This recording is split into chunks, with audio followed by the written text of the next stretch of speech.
Business challenges are obviously trying to find content quickly. I mean, it sounds mundane, right? I mean, you kind of say, well, that's pretty obvious to me. But the fact is, a lot of companies try to homebrew it. They use SharePoint, they stuff things in SharePoint, they put things on shared drives. This will work for a while, and then at some point you reach a critical mass, and you can't find things. Things get lost, there's no versioning. I don't know who made changes.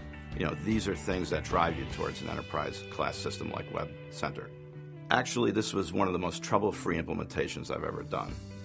And that's actually pretty impressive when you consider there's a lot of sophisticated capability in the platform. We finished ahead of time and under budget, which basically should never happen in an IT project.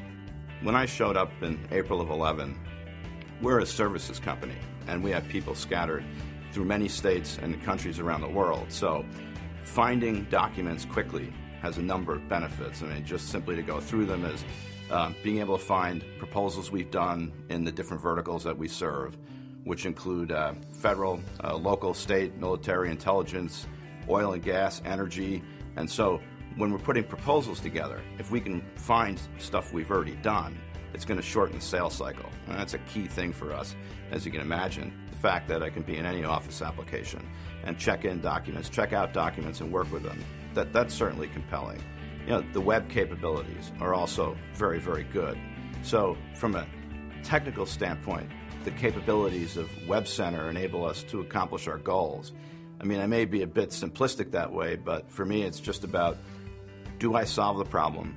Do I solve it well? Can I do it at a reasonable cost in a reasonable amount of time with little or no difficulty? And we were able to do all of those things with Web Center. So for me, as an engineer by background, that's a home run.